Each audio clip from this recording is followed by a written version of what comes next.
সুপ্রিয় শিক্ষার্থীরা আসসালামু আলাইকুম। গুণগত রসায়নের অষ্টম লেকচারে তোমাদেরকে স্বাগতম।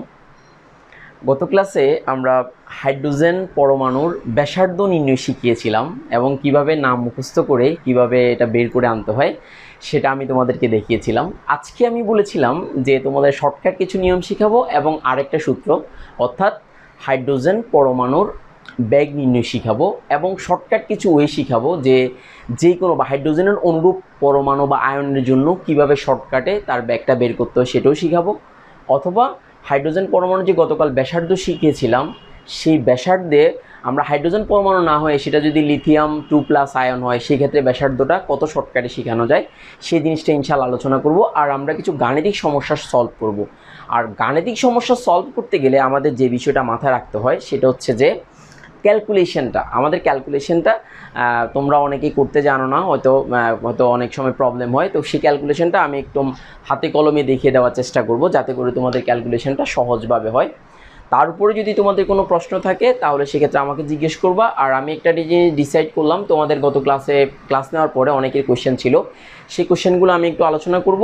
আর আরেকটা বিষয়, আমি আগামী মঙ্গলবার ইনশাআল্লাহ যদি সব কিছু ঠিক থাকে আমি লাইভে আসবো, তোমাদের সকল কোয়েশ্চেনের আমি আনসার দেব। তোমরা লাইভে আসবো আগামী মঙ্গলবার রাত 8টায় লাইভে আসবো ইনশাআল্লাহ। আগামী মঙ্গলবার রাত 8টায় লাইভে আসবো।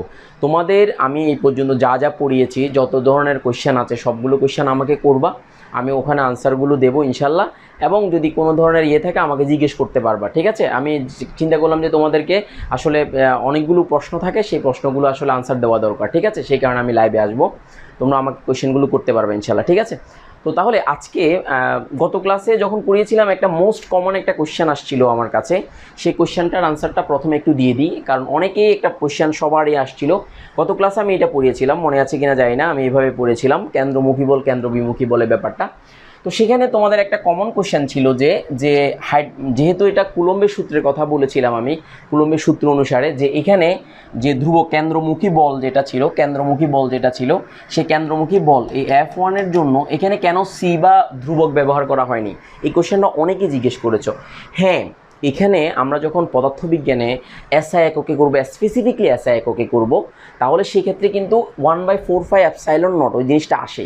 অর্থাৎ আমরা যখন এসআই একে করবো, আমি রেফারেন্স দিচ্ছি যাতে করে তোমার বুঝতে সুবিধা হয়, আমরা কিন্তু রসায়ন পড়তেছি, খেয়াল করবা। তাহলে পদার্থবিজ্ঞানে যখন যাবো এসআই এককে স্পেসিফিকলি করবো তখন ওই ধ্রুবক দিয়ে আমাদেরকে করতে হয়। তো তারপরও ধ্রুবকের ব্যাপারটা নিয়ে, মানে ধ্রুবক দিয়ে এসআই এককে নির্ণয়ের ব্যাপারটাও আমি তোমাদের শিখাবো আগামী ক্লাসে। আমি এখন তোমাদেরকে ফাজল করতে চাই না, আমি বিষয়টা বুঝিয়ে দিতে চাই, আমি রেফারেন্স বলছি। তোমরা যদি একটু কষ্ট করে সঞ্জিত কুমার গুহ স্যারের বই যদি দেখো, তাহলে 97 পেজে, আমি আবার বলছি 97 পেজে নিচে দিয়ে এসআই এককে নির্ণয় এই বিষয়টা দেওয়া আছে। আর এই জিনিসটা এটা দেওয়া আছে 89 পৃষ্ঠায় দেওয়া আছে সঞ্জিত কুমার গুহ স্যারের বইতে।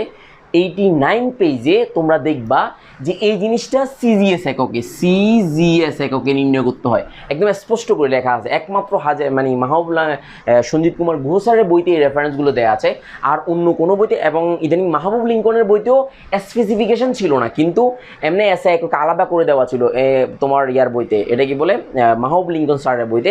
আর হাজারি স্যারের বইতে এগুলোতে কোনো কিছু স্পেসিফিকেশন ছিল না, এগুলো সবগুলো এইভাবে করা ছিল। তো আমরা যেহেতু হাজারি স্যারের বইটাকেই আমরা মোটামুটি ফলো করার চেষ্টা করি, সে কারণে আমি এই বিষয়টা শিখিয়েছিলাম তোমাদেরকে, এটা কিন্তু মাথায় রাখবা। আমাদের কিন্তু একটা বইটাকে আদর্শ হিসেবে ধরে নিয়ে আমরা এগিয়েছি। তারপর আমি রেফারেন্স হিসেবে বলছি, তোমরা সঞ্জিত কুমার গুহ স্যারের বইতে এসআই এককে যখন দেখবা তখন কিন্তু এখানে এসআই এককে কুলম, কিন্তু চার্জের একক তখন কুলম। তো সেই ক্ষেত্রে ওইটা ওই কুলম যখন ধরি তখন সেক্ষেত্রে তখন আদর্শ অর্থাৎ যে কুলম্বের যে সূত্রটা, সেই সূত্রটা 1/4πε0 ব্যবহার করা হয়, ঠিক আছে কিনা? এসআই একক স্পেসিফিকলি দেওয়া থাকবে। আর এখন সিজিএস এককে এই এর মানটা থাকে, এর মানটা 4.8 × 10⁻10 ইএসইউ ইলেকট্রোস্ট্যাটিক ইউনিট। এই এককের মধ্যে এই ধ্রুবকটা মানে যদি ইএসইউ মানে ইলেকট্রোস্ট্যাটিক ইউনিট, স্থির বৈদ্যুতিক বল, সেক্ষেত্রে এই চার্জের মধ্যে এই এককটার কি হয়ে যায়, ম্যাচিংটা হয়ে যায়। অর্থাৎ এই এককের ব্যাপারটা এই চার্জের মধ্যে নিহিত, চার্জের মধ্যেই নিহিত। আমরা যেহেতু কেন্দ্রর ওইটাকে ই ধরেছি, কেন্দ্রের প্রোটনটাকেও ই ধরেছি, চার্জকেও ই ধরেছি, আবার ইলেকট্রনটাও ই ধরেছি, তো সেই ক্ষেত্রে এই জিনিসগুলো মানে এখানে নিহিত হয়ে যায়। বা সিজিএস এককে জিনিসটাকে আমরা সহজে মনে রাখবো, মানে বেশি পেঁচে যাব না, আমরা সহজভাবে মনে রাখবো। সিজিএস এককে যখন করব, অর্থাৎ রসায়নের হিসাবটা যখন আমরা করব, তখন এই ক্ষেত্রে এই ইয়াটা ধ্রুবটা কী করা হয় না, কাউন্ট করা হয় না। আর কাউন্ট হয় না কথাটা বললে ভুল হবে, হয়, সেক্ষেত্রে এটা নিহিত হয়ে যায়, এখানে নিহিত হয়ে যায়, তার মানে এটার সাথে অ্যাডজাস্ট হয়ে যায়, এই কারণে আমরা লিখি না। কিন্তু যখন আমরা এসআই এককে স্পেসিফিকলি বা এমকেএস এককে স্পেসিফিকলি করব, এমকেএস এককটা কিন্তু এসআই একক ডিরেক্ট, তার মানে হচ্ছে ইন্টারন্যাশনাল যে সিস্টেম অফ ইউনিট যেটা আছে এসআই একক, সেটাকে এমকেএস এককেই মানে এমকেএস একককেই এসআই একক হিসেবে কী করা হচ্ছে, চিহ্নিত করা হচ্ছে, একদম স্পেসিফিকেশান ইন্টারন্যাশনাল ইউনিট যেটা। তো সেক্ষেত্রে কুলম্বের একক যখন ব্যবহার করব 1/4πε0 তখন ব্যবহার করা হয়। তখন কিন্তু তুমি যখন দেখবা, তখন এই এফ এর মানটা যখন আমরা ব্যবহার করব, তখন সেক্ষেত্রে এখানে এই যে এই এফ এর মানটা এই যে 1/4πε ফরম ফার্মিটিভিটি ধ্রুবক যেটা 1/4πε0, এই যে এই জিনিসটা তখন কিন্তু ওখানে দেওয়া হয়, করা হয়, বুঝতে পারছো কিনা, অর্থাৎ এসআই এককে। সো যেহেতু আমরা এসআই একক এখন পড়ছি না, রসায়নটা পড়তেছি, সেই ক্ষেত্রে আমরা মাথায় রাখবো শুধু এখানে এফ ইজ ইকুয়াল টু এই জিনিসটা, মানে বলের ব্যাপারটা। তো আমি কি করব, তোমাদেরকে আজকে লেকচারে আমি কি করব, এটার আমার কমেন্ট বক্সে আমি ওই বইয়ের ছবিগুলো যে এখানে যে যে জিনিসগুলো ছিল সেটা আমি দিয়ে দেবো, তাহলে তোমার কোয়েশ্চেনের আনসার তুমি পেয়ে যাবা, তাহলে তুমি জানতে পারলা বিষয়টা, আশা করি আর সমস্যা হবে না। তো সো আমরা রসায়নের মূল বিষয়টা পড়বো, আমরা এইভাবেই শিখবো সহজভাবে। আর এগুলোতে আমি বলেছিলাম তোমাদেরকে এর মানটা কোন এককে ব্যবহার করতে হবে, সিজিএস এককে, কারণ এগুলো এটা হচ্ছে সিজিএস এককের হিসাব। আবার বলছি এটা কি স্পেসিফিকলি সিজিএস এককের হিসাব, এবং এই বিষয়টা স্পেসিফিকলি সঞ্জিত কুমার গুহ স্যারের বইতে স্পেসিফিকলি দেওয়া আছে, তোমরা যদি বইটা দেখো তাহলে বুঝতে পারবা। তো আমি তো পড়ানোর সময় এগুলো এনে দিচ্ছি, সমস্ত বইয়ের রেফারেন্সগুলো তোমাকে বলে দিচ্ছি, যাতে করে তোমার বিষয়টা মানে সহজ বা বোধগম্য মনে হয়, ঠিক আছে? কারণ তোমার তো এতগুলো বই আসলে পড়া সম্ভব না, এই কারণে আমি বলে দিচ্ছি যে কোন বইতে কী রেফারেন্স আছে, এগুলো একটু মাথায় রাখবা, ঠিক আছে? তো গত ক্লাসে আমরা, মনে আছে কিনা জানি না, এটা একটা কোশ্চেন ছিল তোমাদের। তারপর আরেকটা কোশ্চেন সবারই ছিল, আমি দেখলাম যে ইয়াটা এই এফ ইজিগুলো অর্থাৎ বহিমুখী বলে যে এই জিনিসটা mv²/f2 এর মানটা, এই f2 এর মানটা mv²r/, কেন হয়? তো তোমাদেরকে আমি আবার বলছি জিনিসটা স্পেসিফিকলি, হ্যালো, এটা ঘূর্ণনের কারণে কিন্তু বহিমুখী বলের উদ্ভব হয়, মানে ঘূর্ণন, ইলেকট্রনের ঘূর্ণনের কারণে কিন্তু বহিমুখী বলের উদ্ভব হয়। তো ইলেকট্রনের ঘূর্ণন বলটাই হবে যে ত্বরণ, তাহলে ওইটা কৌণিক ত্বরণ, তাহলে কৌণিক ত্বরণ হবে, তাহলে কৌণিক ত্বরণ মানে কি বলো তো, এ না? তো তাহলে বলের সূত্র কি, যে বলের সূত্র কি, বল ইজ ইকুয়াল টু কি বলো, এফ ইজ ইকুয়াল টু, এই যে F is equal to M A. তো আমরা সবাই জানি এম এ জানি, তো এমটা ঠিক থাকলো, এমটা এখানে ঠিক থাকলো, এখানে এই এমটা ঠিক থাকলো, এই এমটা এখানে ঠিক রাখলাম, ভর মানে ইলেকট্রনের ভরটা ঠিক থাকলাম। আর তাহলে কৌণিক ত্বরণের যে সূত্রটা, সেই কৌণিক ত্বরণের সূত্রটা হচ্ছে v²/r।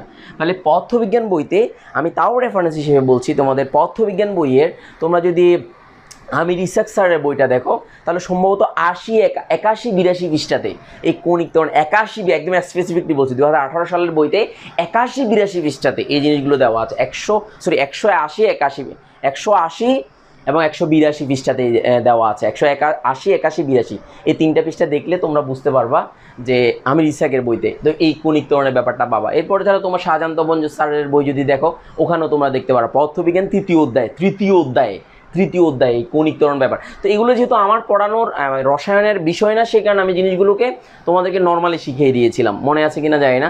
তারপরেও অনেকে আমাকে কোয়েশ্চেন করেছো এটা কীভাবে এসেছে, কেন এসেছে, প্রশ্ন করেছো, সেগুলো আনসারটা আমি দিয়ে দিচ্ছি যাতে করে তোমার, তাহলে এটা সূত্রটা কী হচ্ছে, তাহলে এই mv²/r হচ্ছে mv²/r। তো সো সেটা আমি লিখেছিলাম, এই যে mv²/r লিখেছিলাম, যে ওই যে তখন এই যে কেন্দ্রমুখী অর্থাৎ কেন্দ্রমুখী বল এবং কেন্দ্র বহিমুখী বল সমান হওয়ার কারণে সেটা একটা একটা কক্ষপথে বিস্তরণ করে। এটাও অনেকে কোশ্চেন করেছো, স্যার কেন্দ্রমুখী বল এবং কেন্দ্র বহিমুখী সমান হলে স্থির থাকার কথা। আরে বাবা, আমি কি বলেছি ইলেকট্রন কখনো স্থির থাকতে পারে? ইলেকট্রনটা অলওয়েজ ঘূর্ণনশীল থাকবে। ঘূর্ণনশীল থাকার জন্য সে একটা নির্দিষ্ট কক্ষপথে ঘূর্ণনশীল থাকবে, সেটার জন্য তার কেন্দ্রমুখী বল এবং কেন্দ্র বহিমুখী বল সমান, এটা বলেছিলাম। মানে সবাই দেখলাম যে কি মানে চিন্তাভাবনাগুলো হয়তো একটু বেশি গভীরভাবে চিন্তা করো, এই কারণে হয়তো জিনিসটা হয়েছে। তো তাহলে আশা করি বুঝতে পেরেছো তোমরা যে ইলেকট্রনটা ঘূর্ণনশীল থাকে, বাট ঘূর্ণনটাকে সেটা কি একটা নির্দিষ্ট কক্ষপথে বিচরণ করবে, সেই জন্য কেন্দ্রমুখী বল এবং কেন্দ্র বহিমুখী বল সমান থাকে, সেই কারণে একটা নির্দিষ্ট কক্ষপথে ঘুরে। আবার যখন সে শক্তি গেইন করে তখন কিন্তু সে লোয়ার শেল থেকে হায়ার শেলে যেতে পারে ইলেকট্রন, লোয়ার শেল থেকে হায়ার শেল ইলেকট্রন যেতে পারে। তো বিষয়গুলো যারা যে সমস্ত যারাদের কোয়েশ্চেন ছিল তারা নিশ্চয় আনসারগুলো পেয়ে গেছো আশা করি। তো আজকে আমরা গত ক্লাসে আমরা যেটা শিখেছিলাম এই যে বিএস অর্থাৎ এর মানটা আর এর মানটা শিখেছিলাম, এই যে আর এর মানটা ব্যাসার্ধটা N square H square by 4 pi square E square M Z, এটা আমরা পড়েছিলাম গত ক্লাসে, মনে আছে কিনা জানি না। তো এই জিনিসটা থেকে আমরা তোমাকে শিখিয়েছিলাম যে হাইড্রোজেন পরমাণুর প্রথম কক্ষপথের ব্যাসার্ধ নির্ণয় শিখিয়েছিলাম এবং সেই ব্যাসার্ধটা কত পেয়েছিলাম 0. যারা গত ক্লাস দেখো নাই তারা ক্লাসটা দেখে নিবা। তো তাহলে দেখো 0.529 অ্যাংস্ট্রম এটা আমরা বের করেছিলাম। আবার বলেছিলাম 1 angstrom is equal two 1 angstrom is equal 10/8 centimetre. তো তাহলে 10/8 সেন্টিমিটার যে কথা 10 মিটারও তো একই কথা না? তার মানে 1 অ্যাংস্ট্রম ইজ ইকুয়াল 10/8 সেন্টিমিটার অথবা 10 মিটার, একই কথা। 100 দ্বারা ভাগ করলে তাহলে এখানে 10 মিটার হয়ে যায়। রূপান্তরটা নিশ্চয়ই জানো, ঠিক আছে? সেটাও আমি আলোচনা করলাম যাতে করে বিষয়টা সহজ মনে হয়, ঠিক আছে কিনা? তো আর এই অঙ্কগুলো আমি যখন আমি এই অঙ্কগুলো করবো এর মান বা এগুলো দেওয়া থাকবে তখন আমি কোন এককে লিখবো বলছিলাম? সিজিএস এককে করবো বলছিলাম। কি এককে? সিজিএস এককে করবো। সিজিএস এককে করে তারপর আমরা জিনিসগুলোতে যাব। ওকে, ডান। এবার আমি গতকাল বলছিলাম তো শর্টকাট কিছু রুলস শিখাবো, তাহলে খেয়াল করো একটু। আমি গত ক্লাসের রেফারেন্স ধরেই আমি বলছি। গত ক্লাসে আর এর মানটা আমরা পেয়েছিলাম, মনে করো হাইড্রোজেনের প্রথম কক্ষপথের ব্যাসার্ধ। খেয়াল করো যে এই R1, আমি যদি বলি গত ক্লাসের যে শর্টকাট যে রুলসগুলো শিখাবো বলছিলাম সেটা একটু শিখিয়ে ফেলি, তারপর আমি এর পরেরটাতে যাবো, ঠিক আছে? শর্টকাট রুলসটা খেয়াল করো। গত ক্লাসের রুলসটা এরকম ছিল যে হাইড্রোজেন পরমাণুর প্রথম কক্ষপথের ব্যাসার্ধ, আমি যদি বলি হাইড্রোজেন পরমাণুর, এই যে হাইড্রোজেন পরমাণুর প্রথম কক্ষপথের ব্যাসার্ধ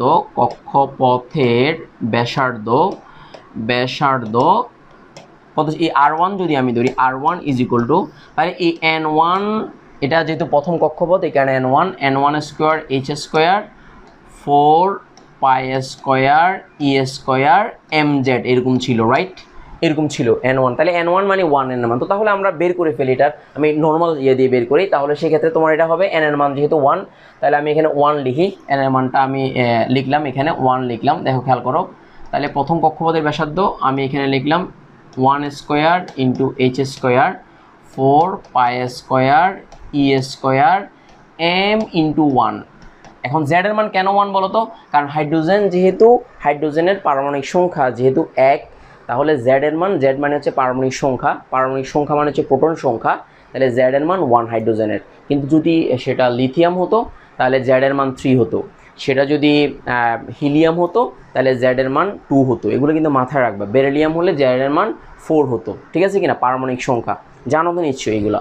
তো তাহলে হাইড্রোজেনের জন্য তাহলে এখানে এন এর মানটা, এই যে এন ইজ ইকুয়াল টু 1, যেহেতু প্রথম কক্ষপথ স্পেসিফিকলি বলতেছি, যেহেতু এটা কোন কক্ষপথ? এই যে প্রথম কক্ষপথ, আর এটা যেহেতু হাইড্রোজেন তার মানে জেড এর মানটা হচ্ছে 1, জেড এর মান। তাহলে আমি এখানে সূত্রটা পেলাম কি? H square 4 pi square e m, এরকমই পেলাম, ই স্কোয়ার এম পেলাম, রাইট? তার মানে R1 সমান এটা পেলাম, রাইট? তো এখন আমাকে প্রশ্ন করো যে কোনো পরমাণুর জন্য যদি চিন্তা করি, যে কোনো পরমাণুর জন্য যদি চিন্তা করি,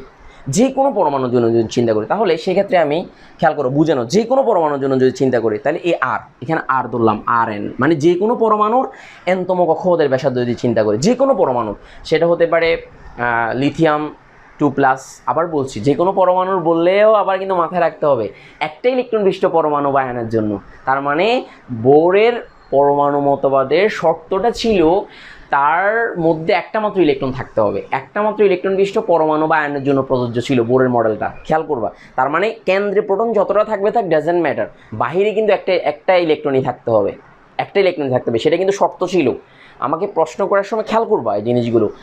তার মানে আউটমোস্ট হলে বাহিরে একটা, তার মানে যদি আমি এখানে বুঝে নাও জিনিসগুলো, যদি আমি এখানে লিথিয়াম এখানে 2+ লিখি, তাহলে এখানে একটা ইলেকট্রন আছে এটার মধ্যে, কারণ লিথিয়ামের প্রোটন সংখ্যা 3, কিন্তু বাহিরে কিন্তু এটার মধ্যে ইলেকট্রন একটা আছে। কেন একটা আছে জানো তো? বুঝবা তো? 2টা চলে গেছে আর একটা আছে, জানো তো? তো এই জিনিসগুলো মাথায় রাখবা। তাহলে এটার জন্য আমি সূত্রটা লিখতে পারি যে N square H square 4 pi square E square M Z লিখতে পারি। তো এটাকে যদি আমি প্রথম সমীকরণ দিই, এটা হচ্ছে হাইড্রোজেনের জন্য। কার জন্য? হাইড্রোজেনের জন্য। আবার বলছি কার জন্য? হাইড্রোজেনের জন্য। আবার বলছি কার জন্য? হাইড্রোজেনের জন্য। আর এটা হচ্ছে কার জন্য? এটা হচ্ছে যে কোনো পরমাণুর, তাহলে আমি এখানে লিখতে পারি যে কোনো পরমাণু যে কোনো স্তরে ব্যাসার্ধ নির্ণয়ের জন্য।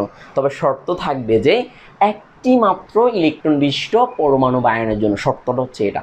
তার মানে এটা আবারও বলছি আমি জিনিসগুলো এগুলো স্মরণ করিয়ে দিতে চাচ্ছি। আসলে তোমরা খেয়াল করবা, তোমরা যেহেতু একটা নতুন একটা টপিক মনে হচ্ছে অনেক কঠিন জিনিসগুলো, এই কারণে আমি বারবার বিষয়গুলো বলছি যাতে করে তোমার মাথায় সেট হয়ে যায়। কারণ এগুলো অনেক টিচাররা পড়ায় না, একদম বিলিভ মি, মানে ইউ ক্যান্ট ইমাজিন। তুমি শহরের বিক্রিম পড়ো, অনেক স্যারের কাছে হয়তো পড়েছো, তোমরা দেখবা যে এই স্যার এই জিনিসগুলো স্ক্যাপ করে। তো আমি চাচ্ছি আমার স্টুডেন্টরা জিনিসগুলো ইম্পর্টেন্ট, অবশ্যই ইম্পর্টেন্ট এইচএসসি পরীক্ষার জন্য, কারণ প্রতিনিয়ত এইচএসসিতে নতুন নতুন কোয়েশ্চেন হয়। তো তুমি যদি গ্যাপ রেখে যাও তাহলে ভুল, মানে দেখা যাচ্ছে এগুলো আসতে পারবা না, তো তবে তোমার 10টা নাম্বার শেষ। এটা কিন্তু বি কেয়ারফুল, আমরা কোনো কিছুই বাদ দেবো না ইনশাল্লাহ, ঠিক আছে ইনশাল্লাহ। ওকে, তাহলে এবার আমাকে বলো যে কোনো পরমাণু যে কোনো স্তরে ব্যাসার্ধের জন্য, তাহলে আমি এটাকে যদি 2 নং সমীকরণ দিই, তো তাহলে এখন সমীকরণ আমি এখন যদি করি যে সমীকরণ 1 এবং ইয়েটা যদি করি তোমার এই আর মানে এটা যদি ভাগ দিই আমি, তাহলে কি আসবে আমার সমীকরণ? আমি যদি বলি যে R1/R2, আমি যদি বলি যে R1 এই যে সমীকরণ 1/2 যদি করি, তাহলে এই যে R1/Rn ইজ ইকুয়াল টু, তাহলে R1 মানে এখানে h², এই যে h², R1 মানে আবার বলছি কি বলো, হাইড্রোজেনের প্রথম কক্ষপথের ব্যাসার্ধ, ঠিক আছে কিনা? আবার বলছি কার? হাইড্রোজেনের প্রথম কক্ষপথের ব্যাসার্ধ। তো তাহলে h² আর এখানে পেলাম যে 4π² E²m, জেডটা কিন্তু ছিল না কারণ জেডের মান 1 ছিল, বি কেয়ারফুল। তাহলে এবার আসো এখানে ইনটু, তখন এটা ভাগ ছিল তো, আর এনটা ভাগ ছিল তো ভাগ যখন গুণ হয়ে যাবে তখন এটা উপরে চলে যাবে, এই অংশটা নিচে আসবে, জানো তো? মানে এটা ভাগ দিয়ে লিখি, আমি ভাগ দিয়ে লিখি তোমাদের বোঝার সুবিধার জন্য, ভাগ দিয়ে লিখি। তাহলে ভাগ দিলাম আমি এখানে একদম অন্য কালি দিয়ে লিখি, তাহলে ভাগ এটা n², এই যে n² h² 4π² E² mz, Z হচ্ছে ওই পরমাণু, যে কোনো পরমাণু যেটা বললাম। তো তাহলে এবার আমাকে বলো, তো বা আমি এখানে দেখো এই R1/Rn ইজ ইকুয়াল টু, তো এবার কাটাকাটি করো, h² 4π² E² m into 4π² E² mz আর n² h²। তো এবার আমাকে বলো এই nটা থাকলো, তাহলে h² এটা কাটাকাটি গেল, আমি যদি কাটাকাটি করি তাহলে h² কাটাকাটি গেল, 4π² E² এটা পুরোটা m পুরোটাই কাটাকাটি গেল, শুধু z থাকে। তাহলে কি থাকে বলো তো, যে এই R1/Rn ইজ ইকুয়াল টু, আর এখানে z থাকবে, এখানে z আছে আর এখানে n আছে, তাহলে ইজ ইকুয়াল টু এই n² z থাকে, রাইট? ডান। তো এবার আমাকে বলো যে এই Rn ইজ ইকুয়াল টু, সুতরাং আমি একদম লাল কালি দিয়ে লিখতেছি যে Rn ইজ ইকুয়াল টু, তাহলে দেখো এই n² ইন্টু R1/z। তাহলে আমাকে বলো যে কোনো পরমাণুর যে কোনো স্তরের কক্ষপথের ব্যাসার্ধটা যদি আমি হাইড্রোজেনের প্রথম কক্ষপথের ব্যাসার্ধটা জেনে যাই, 1 সেকেন্ড লাগবে না, তুড়ি টেনশন ছাড়া, মানে বলবো অবজেক্টিভে বলবে, সেকেন্ডের মধ্যে আনসার, দেখবা কেমনে।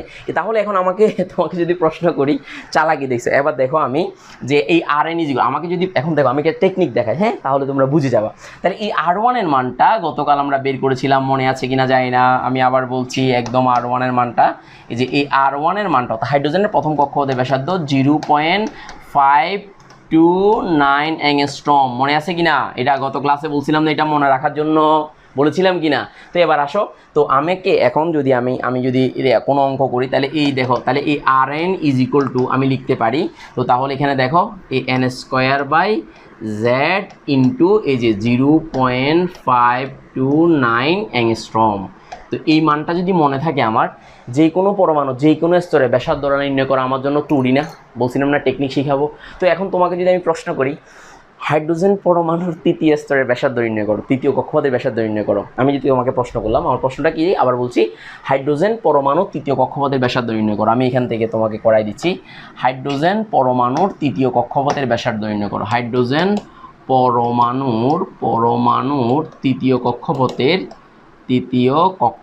ব্যাসার্ধ নির্ণয় করো। কক্ষপথের ব্যাসার্ধ নির্ণয় করো। প্রশ্ন দেখো কত সহজ, দেমাকের বাতি জ্বালা, দেখো না হাইড্রোজেন। তাহলে এখানে সূত্রটা লিখে ফেলো, তাহলে R3 ইজ ইকুয়াল টু, তাহলে এই n² z ইন্টু 0.529 অ্যাংস্ট্রম। তো এবার z এর মানটা 1, হাইড্রোজেন যেহেতু z এর মান 1, হাইড্রোজেন z এর মান কত? হাইড্রোজেন পারমাণবিক সংখ্যা 1, তো তাহলে এই জেড এর মানটা তুমি দেখো, জেড এর মানটা তুমি লিখো এ 1 n স্কোয়ার ইন্টু 0.529 অ্যাংস্ট্রম। তো তাহলে এবার আমাকে বলো এন তৃতীয় কক্ষপথ এন এর মান 3 বসাও, তাহলে 3 স্কোয়ার ইন্টু 0.529 অ্যাংস্ট্রম। তো এবার 3 3 9 ইন্টু 0.529 অ্যাংস্ট্রম। এবার অ্যাংস্ট্রমকে তুমি মিটারে নিয়ে যাও, তাহলে মিটারে, তাহলে এখানে তুমি 9 ইন্টু ক্যালকুলেশন করো, 9 ইন্টু 0.529, তাহলে কত হচ্ছে, তাহলে আমার 4.761 ইন্টু 10 ইনভার্স 8 সেন্টিমিটার। এই যে অ্যাংস্ট্রম সমান 1 অ্যাংস্ট্রম সমান সেন্টিমিটার, তাহলে আবার এটা লিখে দিতে হবে নাকি, 1 অ্যাংস্ট্রম ইজ ইকুয়াল টু হচ্ছে 10 ইনভার্স 8 সেন্টিমিটার। তো তাহলে এবার আমার মানটা সেন্টিমিটারকে এবার চাইলে মিটারে নিতে পারো তুমি। তো তাহলে এখানে 4 পয়েন্ট, আমি আনসার একদম লাল কালি দিয়ে লিখতেছি যাতে করে সুবিধা হয়। হ্যাঁ, তাহলে এখানে আমি লিখতেছি দেখো, তাহলে এখানে তোমার জন্য সুবিধা হবে, তাহলে 4.761 into 10 inverse 10 centimetre, sorry 10 inverse 10 metre হবে। তো আমি গত ক্লাসে বলছিলাম যে শর্টকাট, জাস্ট এই জিনিসটা জানা থাকলে যে কোনো পরমাণু যে কোনো স্তরে যে কোনো সময় স্রেফ 10 সেকেন্ডে আনসার, 10 সেকেন্ডে। তাহলে আমি তোমাদেরকে আরও একটা বলেছিলাম, গত ক্লাসে একটা পরীক্ষা দিয়েছিলাম, যে মনে আছে কিনা জানি না, তোমাদের পরীক্ষা নিয়েছিলাম যে তখন তোমাদেরকে বলছি পড়াই নেই, বললাম যে এটা সহজে চলে আসবে, তৃতীয় কক্ষপথের ব্যাসার্ধ নির্ণয়। তো তোমাদেরকে বলেছিলাম না যে এই RN ইজ ইকুয়াল টু হচ্ছে R1 ইন্টু n স্কোয়ার হাইড্রোজেনের জন্য। তাহলে এখানে জেডটা উজ্জ্বল ছিল, জেড হাইড্রোজেন যেহেতু 1 ছিল, হাইড্রোজেনের মান তো 1, এখানে জেডটাকে আমি যদি 1, তো নিচে 1 থাকলে তো অসুবিধা নেই, হাইড্রোজেনের জন্য এইভাবে লেখা যায়। তো মানে হাইড্রোজেন পরমাণু যে কোনো কক্ষপথের ব্যাসার্ধ R1 ইন্টু n স্কোয়ার, তার মানে এটাকে আমি হাইড্রোজেন পরমাণুর জন্য। কিন্তু যদি অন্য কোনো পরমাণু হয় লিথিয়াম, তাহলে এই কারণে সহজেই আমরা সূত্রটা এটাই ব্যবহার করি, মানে জেড শুদ্ধ ব্যবহার করি। তাহলে হাইড্রোজেন যদি হয় হাইড্রোজেনের মান জেড এর মান 1 বসাবো, হাইড্রোজেন যদি হয় জেড এর মান 1 বসাবো, লিথিয়াম হলে জেড এর মান 3 বসাবো। তাহলে পান্তাবাদ কিনা বলো, আমি একটা শর্টকাট টেকনিক শিখাবো বলছিলাম কিনা, মনে আছে কিনা? না মনে থাকলে মাথা ভাঙিয়ে দেওয়া দরকার, ঠিক আছে? মনে থাকবে তো ইনশাল্লাহ? একদম ধরে এগুলো প্র্যাকটিস করবা, একদম পান্তাবাদ, মানে তোমার এত সহজ মনে হবে ইউ কান্ট ইমাজিন, শর্টকাট অবজেক্টিভের জন্য করে ফেলতে পারবা। তো তাহলে যে কোনো পরমাণু, এই দেখো এখন আমি দেখো এই লিথিয়াম পরমাণুর দ্বিতীয় বোর কক্ষপথের ব্যাসার্ধ কত, লিথিয়াম পরমাণু দ্বিতীয় বোর কক্ষপথের ব্যাসার্ধ পান্তাবাদ। দেখো লিথিয়াম পরমাণু, তাহলে এই RN ইজ ইকুয়াল টু, তাহলে এখানে এই n স্কোয়ার ইন্টু 0.529 অ্যাংস্ট্রম আর ডিভাইড বাই জেড। তো তাহলে n এর মান হচ্ছে কত, দ্বিতীয় বোর কত, দ্বিতীয়, তাহলে 2 স্কোয়ার ইন্টু 0.529 ইন্টু 10 ইনভার্স 8, এটা সেন্টিমিটার। আর এখানে জেড এর মান হচ্ছে লিথিয়াম যেহেতু 3, তো তাহলে 3, লিথিয়াম যেহেতু 3, তাহলে 3 বসাও, তাহলে ক্যালকুলেশন করো, তাহলে ক্যালকুলেশন হলে 4 ইন্টু 0.529 ভাগ 3, এই যে হয়ে গেছে। তাহলে 7.0, তাহলে এখানে কত হচ্ছে 0. কত আসতেছে 0.7053 ইন্টু 10 ইনভার্স 8 সেন্টিমিটার। তো এবার এটাকে তুমি সহজ হয়ে গেছে, মিটার সেন্টিমিটারকে মিটারে নিয়ে যাও, সেন্টিমিটারকে চাইলে মিটারে নিয়ে যাও, তাহলে মিটারে নিয়ে গেলে তোমার জন্য সহজ হয়ে যাচ্ছে। তো এক গড় আগায় নিয়ে তুমি তোমার মতো করে লিখো, ক্যালকুলেশন করো, অসুবিধা তো নাই। তো তাহলে into 10 to the power inverse 8, এই যে ক্যালকুলেশন করে ফেললাম। তাহলে আমি এখানে লিখতে পারি, এটাকে লিখতে পারি 7.053 into 10 inverse 9 centimetre.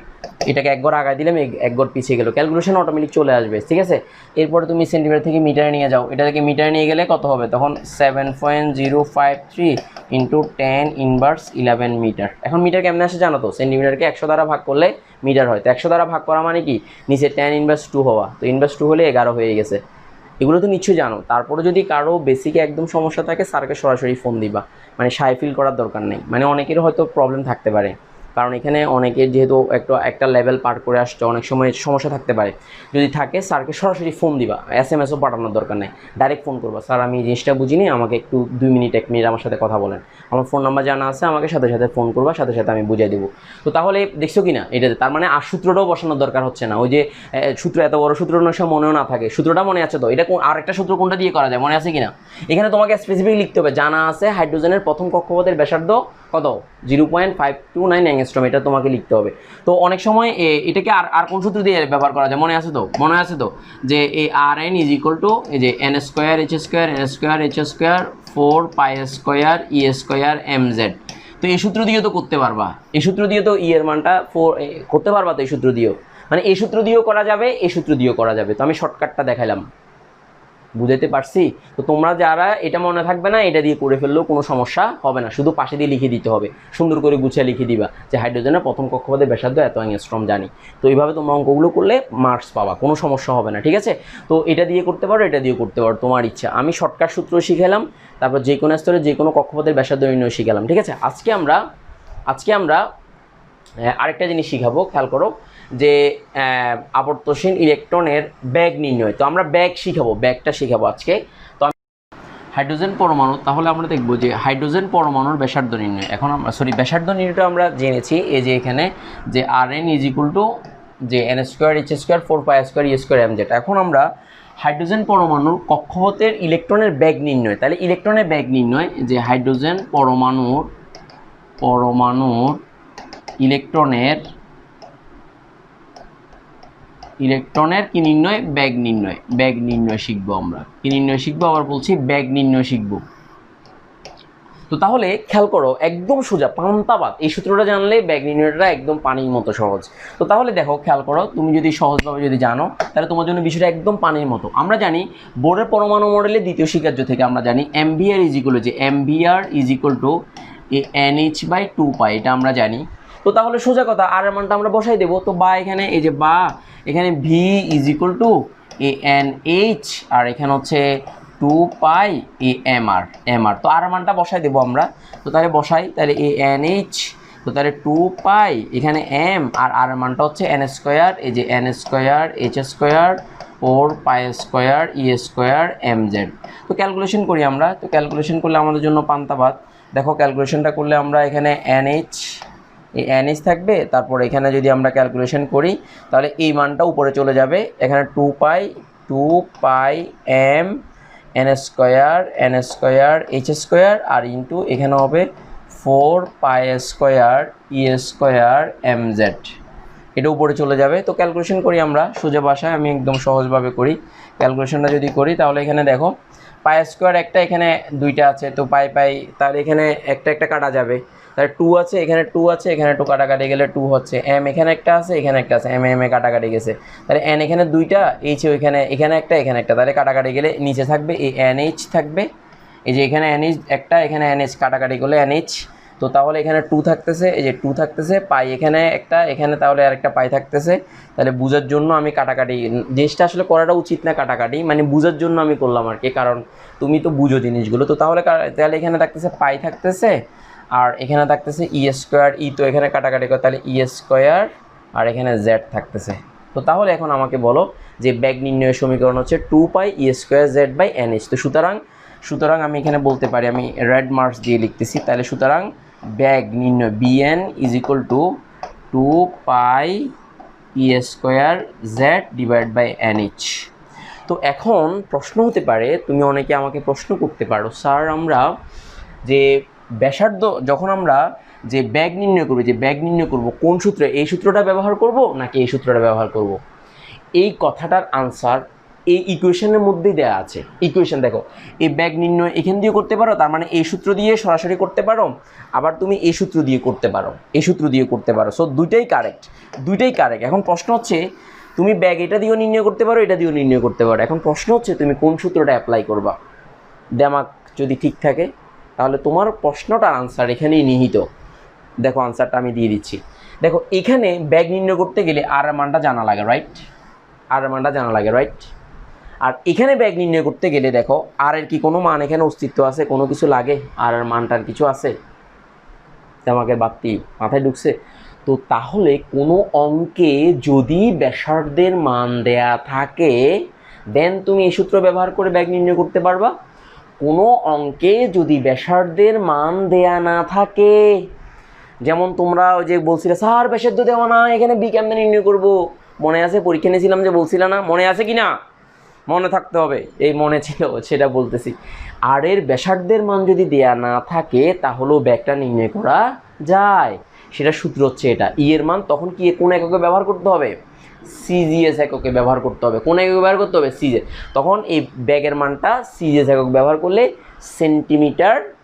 Centimetre per second আসবে, দেন তাকে মিটার পার সেকেন্ডে নিয়ে যাবা। তাহলে এই অঙ্কগুলো করতে গেলে সিজিএস একক ব্যবহার করতে হবে।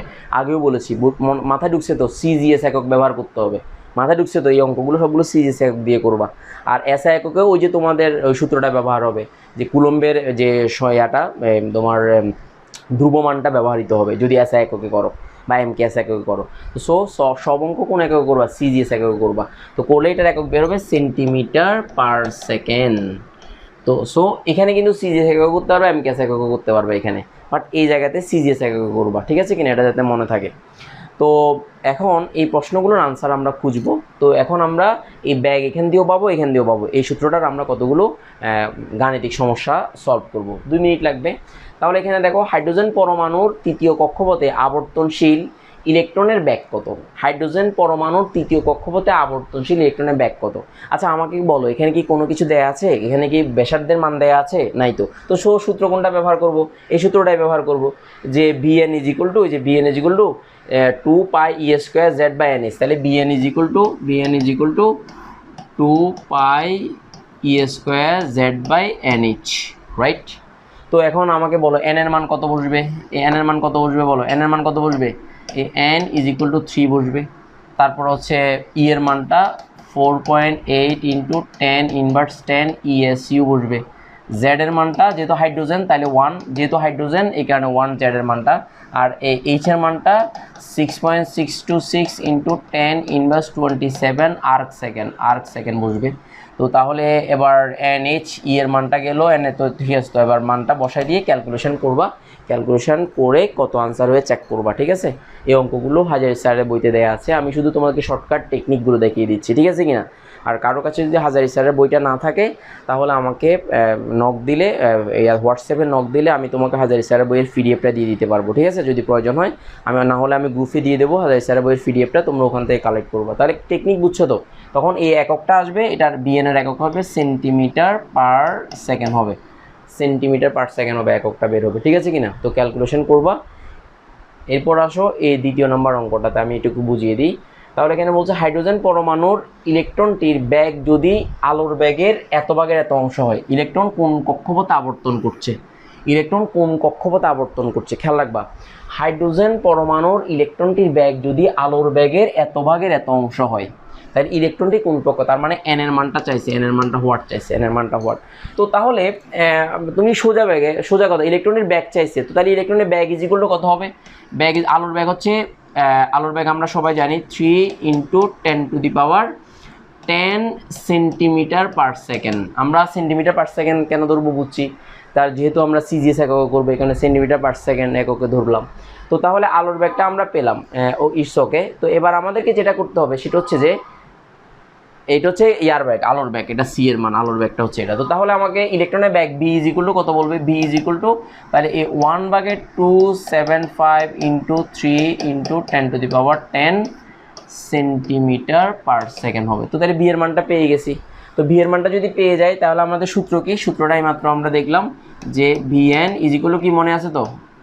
NH 2 pi e square Z, মনে আছে কি না? এই যে দেখো সূত্রগুলো মনে রাখতে হবে একদম, 2 pi e square z by NH। তো তাহলে এখানে কার কার মান দেওয়া আছে একটু খেয়াল করো, কার কার মান দেওয়া আছে, তাহলে আমাদের প্রশ্ন থেকে আমাদের আনসারটা পেয়ে যাব।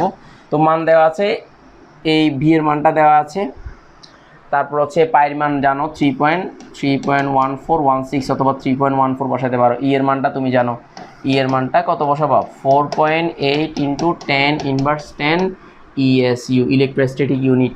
তো ESU ব্যাপারটাও আমি আলোচনা করেছি, আমার যে এক পাতা যে শিটটা ছিল সেই শিটের মধ্যে দেওয়া ছিল।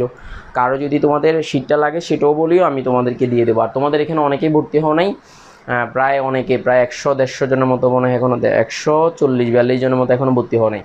তো আমি রিমুভ করা শুরু করে দেবো এদেরকে, আমি ভর্তি যারা হয় নাই তাদেরকে রিমুভ করা শুরু করে দেবো এই ক্লাসের পরে ইনশাল্লাহ। তো যদি ভর্তি হওয়ার থাকে আমার সাথে যোগাযোগ করবা, ক্লাস করার ইচ্ছা থাকে, আর যদি না থাকে আমি রিমুভ করে দেবো, ঠিক আছে? সমস্যা থাকলে আমাকে জানাবা, সো মাথায় যাতে থাকে। তো আমি চাই প্রত্যেকটা স্টুডেন্টকে যারা ভর্তি হচ্ছে তাদেরকে ভালোভাবে সাপোর্ট দিতে চাই, যাতে তারা ভালোভাবে ভালো করতে পারে, মানে আমি হার্ট অ্যান্ড সোল ট্রাই করতে চাই, ঠিক আছে? এটা মনে থাকে। তো তাহলে ESU অনেকে এটা কেমনে আসে, ESUর এককটা আমি তোমাদেরকে বলেছিলাম, তারপরে যদি না মনে থাকে তোমরা ক্যালকুলেশন করলে তাহলে জানতে পারবা। তো তাহলে এরপর ই এর মানটা জানলাম, জেড এর মানটা 1 হবে, কেন? এটা যেহেতু হাইড্রোজেন, জেড এর মানটা হবে 1। তো এন এর মানটাই তোমাদের, যে এন এর মানটাই ইজ ইকুয়াল টু হোয়াট, আর এইচ এর মানটা কত হবে জানো? এইচ এর মানটা হচ্ছে 6.626 ইন্টু 10 ইনভার্স 27 কি বলো আর্ক সেকেন্ড, এই যে আর্ক সেকেন্ড। তো তাহলে ক্যালকুলেশন করলে এন এর মানটা সম্ভবত 2 আসতে পারে। এই যে এন এর মানটা কত আসবে বের করবা, ক্যালকুলেশন করে তোমরা বের করবা, বই করে দেখো মিলবে কিনা সেটা দেখবা, ঠিক আছে? সো টেকনিক জানতে হবে, ই এর মানটাকে স্কোয়ার করার ব্যাপারটা জানতে হবে, ক্যালকুলেশনটা জানতে হবে। তুমি 2 টিপবা, তারপরে পায়ের মান টিপবা, তারপর ব্র্যাকেট দিয়ে ই স্কোয়ার মানটা টিপবে, তারপর জেড এর মানটা টিপবে, ইকুয়াল টু দিয়ে দেন আবার ভাগ দিয়ে আবার ব্র্যাকেট দিয়ে এন এর মানটা যেহেতু এই পাশে আসবে, ভি এর মানটা এখানে যাবে, তাহলে এন এর মানটা সমান হচ্ছে বি এন ইন্টু এইচ, আর এখানে 2 pi e square into Z. তো তাহলে ক্যালকুলেশন করলে এন এর মানটা কত বের হয়ে চেক করবা, ক্যালকুলেশনটা করবো। আমি সময়ের জন্য আর করতেছি না, তোমরা যাতে জিনিসটা খেয়াল করবা, ঠিক আছে? আচ্ছা, এরপর আরেকটা অঙ্ক বুঝিয়ে দিতে চাই আমি, খেয়াল করো, সেটা হচ্ছে এই অঙ্কটা একটু বুঝিয়ে দিতে চাই, দরকার হলে আমি করে দেবো এই অঙ্কটা। তো এখানে দেখাও যে হাইড্রোজেন পরমাণুর প্রথম কক্ষপথের আবর্তনশীল ইলেকট্রনের গতিবেগ আলোর বেগের এত গুণ প্রমাণ করতে বলছে। তো প্রথম কক্ষপথে ইলেকট্রন শেলের গতিবেগটা তুমি আগে বের করো। তো গতিবেগটা বের করলে তুমি কি করবা, যে গতিবেগটা আগে বের করবা, তাহলে গতিবেগটা v1 এর মানটা বের করবা, সামথিং বের করবা, এটা সেন্টিমিটার পার সেকেন্ড আকারে বের হবে। দেন তুমি আলোর বেগটা তুমি জানো c ইজ ইকুয়াল টু কত জানো, যে 3 ইন্টু 10 সেন্টিমিটার পার সেকেন্ড। তো এবার তুমি দেখাইতে বলছে তোমাকে, তার মানে বি এর মানটা বের করবা, আলোর বেগের সূত্র কোনটা জানো তো, v1 এর মানটা জানো তো, নাকি এটা লিখে দিতে হবে ক্যালকুলেশন? তো তাহলে আমি করে দিচ্ছি, তাহলে তোমাদের জন্য সুবিধা হচ্ছে, বি1 এর মানটা আমি করে দিই। তো বি এর মানটা আমরা কি জানি, যে এন এইচ, তারপর হচ্ছে 2 পাই ই স্কোয়ার জেড, তো আমি ক্যালকুলেশনটা করি। তাহলে এখানে এন এর মানটা হচ্ছে 1, আর এইচ এর মানটা হচ্ছে 6.626 ইন্টু 10 ইনভার্স 27, আর 2 ইন্টু 3.14 ইন্টু 4.8 ইন্টু 10 ইনভার্স 10, এটার উপর হোল স্কোয়ার দিবা, আর জেড এর মানটা 1। তো আমরা একটু ক্যালকুলেশন করে দেখি। তো তাহলে 2 ইন্টু 3.14 ইন্টু ব্র্যাকেট দিলাম 4.8 এক্সপোনেনশিয়াল 10 দিলাম, তাহলে আমাদের জন্য সহজ হবে, -10 দিলাম, স্কোয়ার দিলাম, তারপরে ভাগ 6.626 ইনভার্স 27, ক্যালকুলেশন করলাম, তাহলে এটার মান আসলো 2.18369 ইন্টু 10⁸ কি হচ্ছে সেন্টিমিটার পার সেকেন্ড আসছে, এটার মানটা আসছে। ক্যালকুলেশন করে চেক করো। কারো যদি ক্যালকুলেশন করতে প্রবলেম হয়, প্লিজ ডোন্ট ফিল শাই, স্যারকে একটা ফোন দিবা, ক্যালকুলেটার সামনে হাতে নিবা, তোমার কী কী অঙ্ক আছে সেটা দিবা, দিয়ে আমার সামনে ফোন করে বলো স্যার আমি ক্যালকুলেশনটা পাচ্ছি না, আমি মুখে মুখে বলবো, ওভাবে টিপবা, একবার প্র্যাকটিস করলে ক্লিয়ার হয়ে যাবে। কারো যদি ক্যালকুলেশনের প্রবলেম থাকে, স্যারকে ডিরেক্ট ফোন দিবা, একদম মোবাইল নাম্বারে ফোন দিবা, যে স্যার আমি এই জিনিসটা পারি না, আমি আপনার স্টুডেন্ট, আমি ভর্তি হয়েছি, আমার এই জিনিসটা আমাকে সাথে সাথে বলে দেন, আমি সাথে সাথে সলভ করে দেবো ইনশাল্লাহ, ঠিক আছে? ওকে ডান। তো তাহলে এবার আমরা যে কাজটা করবো সেটা হচ্ছে v1 এর মান, অর্থাৎ হাইড্রোজেনের প্রথম কক্ষপথে আবর্তনশীল ইলেকট্রনের গতিবেগটা বের করলাম। তো এবার আমরা আলোর বেগটা জানি, আলোর বেগটা কত, c1 সমান, আমি একটু অন্য কালার দিয়ে লিখি, তাহলে c1 এর বা c এর মানটা আমরা জানি 3 ইন্টু 10⁻⁻⁻ ইনভার্স কত 10⁻10 সেন্টিমিটার পার সেকেন্ড। তো তাহলে সুতরাং আমি দেখো v1 বাই এখানে কত c is equal two v1 এর মান আমি পেলাম 2 কত পেয়েছি 18369 ইন্টু 10⁸ আর 3 ইন্টু 10⁻10। তো দুইটাই যেহেতু সেন্টিমিটার পার সেকেন্ড, এটাও সেন্টিমিটার পার সেকেন্ড, এটাও সেন্টিমিটার পার সেকেন্ড। তো ক্যালকুলেশন আমরা করি, তাহলে এটার মান ভাগ আমরা দেব ভাগ, এই যে ভাগ 3 10 কত, তার মানে আমাদের এই যে 2.1869 এক্সপোনেনশিয়াল 8 ভাগ 310 আমরা বের করতেছি। তাহলে আমাদের এই যে 7 পয়েন্ট, তার মানে আমাদের দেখো 0.7289 ইন্টু 10 ইনভার্স 2, এই যে আনসার হয়েছে, এই যে 73, এই যে 73 সমান 0.73, এখানে 3 লেখা যায়, 73 ইন্টু 10 ইনভার্স 2 গুণ প্রমাণিত, এটা বের হয়েছে, তার মানে এটা প্রমাণিত। আমি লিখবো এখানে প্রমাণিত লিখে দেবো, প্রমাণিত নিত রাইট। তো বলো আমাকে, অঙ্ক যদি বেসিকটা ভালোভাবে থাকে, সূত্রগুলো যদি মুখস্থ করতে হবে না, প্লিজ ডোন্ট ডু ইট। মুখস্থ বিদ্যাকে আমি একদমই পছন্দ করি, আমি নিজেও মুখস্থ করি না। এগুলো অটো চলে আসবে, মানে করতে করতে চলে আসবে। Please don't do it. তোমরা প্র্যাকটিস করো, খাতায় লিখো, প্র্যাকটিস করো, কয়েকবার করো। আমি যা করাচ্ছি এর বাইরে তো একটাও আসবে না পরীক্ষায়, বরংস তোমার আরও মানে সাফিসিয়েন্ট তুমি মানে মনে করতে পারবা আমি যা যা করাচ্ছি এগুলো প্র্যাকটিস করে রাখলে। তো তাহলে আজকের মতো এতটুকুই। ইনশাল্লাহ নেক্সট ক্লাসে ইলেকট্রনের শক্তিগুলো শিখাবো, শক্তি নির্ণয় শিখাবো, তারপরে কিছু অঙ্ক করাবো ইনশাল্লাহ। ধন্যবাদ, ভালো থাকো, আসসালামু আলাইকুম।